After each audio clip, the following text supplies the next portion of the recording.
Hi, and welcome to CryptoBiography. This is your host, Brandon Starr. This is episode 299 of CryptoBiography, and it is part 6 of The Brick Wall. And here we go. The days started to fly by. Carson would get up early, spend most of the day at the gym, and collapse into bed at night. He saw Lydia a couple of times the first week, once briefly on the way from the gym back to his place, then again for dinner the next Sunday. The dinner was at Lydia's, which Carson appreciated because he was rapidly running out of money. They talked about his training. He felt good about what he was learning. He now knew the rules that the gym's fights went by, the sorts of punches and so on that weren't allowed. "Any trouble?" she asked. "Not yet," he said, "but I'm going to need to ask Jake for an advance. And then there's about 3 more weeks that I'm supposed to somehow pay for rent, food, and gym." Lydia just shook her head. "I wish I could help." Carson smiled. "Thanks, beautiful, but I'm going to need to figure this out on my own." "Okay, but remember, I don't trust Jake Abernathy." "I remember." "So far, it hasn't been an issue." "True, but so far, you've only been the nice guy coming in and paying him gym fees."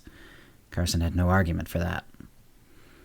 The next day at the gym, Bill seemed reasonably pleased. "Your strength's going up.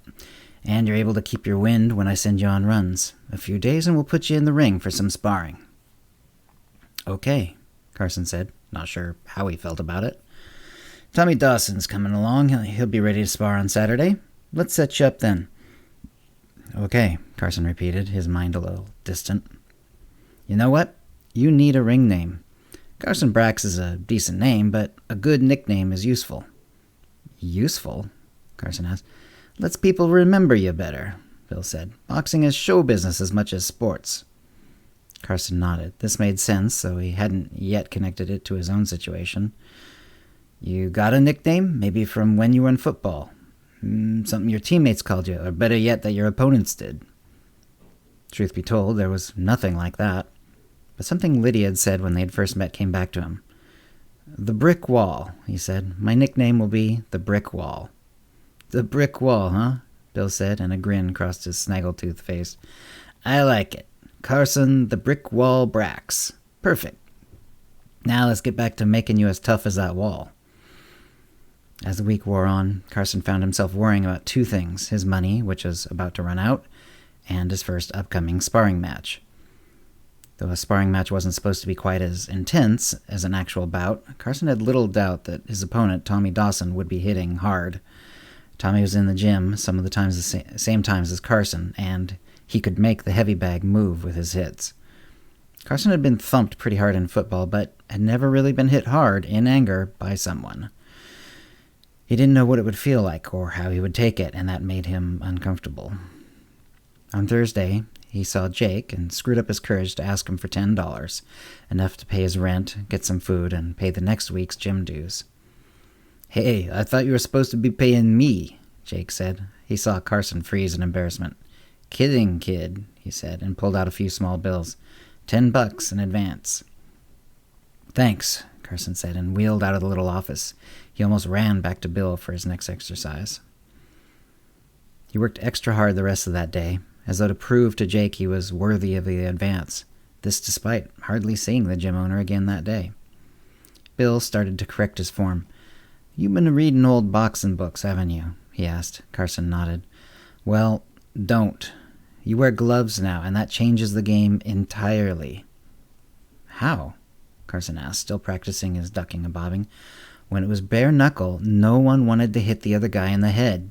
You hit someone's forehead, or sometimes even their cheek or nose, and you break your hand. Then you lose.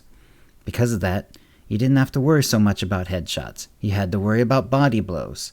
So you hold your hands low and far out from your body, and you deflect. You do that with gloves, your opponent will pop you in the face hard. So hands up," he yelled and gave a swing up high. Carson ducked around it. "Good. One of the things I liked about you is you didn't have any bad habits, okay? Don't go getting any new ones."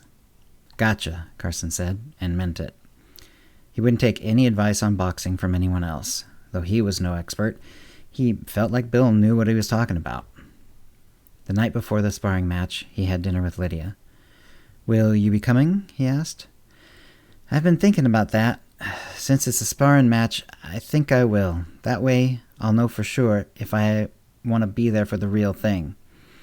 I'm not sure I'll be able to handle it, seeing you hit and be hit by another man, but I'll try. Okay, well, if you really don't want to, well, no, thanks. But I've thought about that too. I'm not sure I want to be waiting somewhere to hear about how it went. I think I would drive myself crazy. So, I appreciate your concern, but all things considered, I'd rather be there. Carson nodded. Okay, I didn't know you'd feel so strongly. Well, I do. I kind of like you, you know, she chuckled. The day came. The sparring match was happening at night, and Carson had been nervous all day. Tommy Dawson was in and out of the gym, too, and they avoided each other.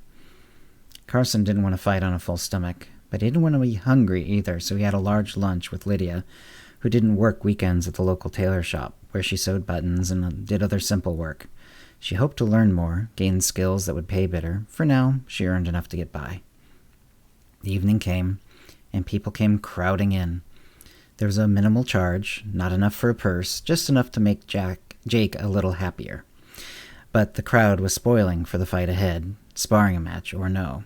Carson realized on some level that though they had more heavily padded gloves, this was going to be in many ways a real fight. Even more real given that it was also his first. He had tried not to learn too much about Tommy Dawson, but he had heard that Tommy had grown up on the streets in several boroughs of New York City and had fought a lot. On the other hand, though both of them were heavyweights, Carson outweighed, outreached, and was taller than Tommy. He thought he could put up a good fight, first time or no. He drank salted water that afternoon and had some juice, which Lydia made herself right before coming over. He was as ready as he could be. There were perhaps over 100 people there, but he tried not to think about that. It made him nervous. What would happen the first time he got hit hard? He was going to find out. He knew there was no such thing as dodging every punch, even more so for heavyweights. It was time. Lydia came over, gave him a hug, but he barely felt it. He was too focused on what was going to happen. The crowd roared as Bill, who was also going to do the initial announcement, stepped into the ring. Everything was about to change. And that's the story for this week. I hope you're enjoying it. I'm certainly enjoying writing it. We're obviously at a pretty important moment in the story. But we still have a long ways to go. Like, this is still just his first sparring match. So I hope you're enjoying it. If you have any comments or questions about this episode or previous episodes, cryptobiography@gmail.com, or hit us up on Facebook or Twitter or Mastodon. And thanks for listening. Words and music copyright 2023, CryptoBiography LLC, all rights reserved. Characters and events are fictional, fictionalized, or satirical.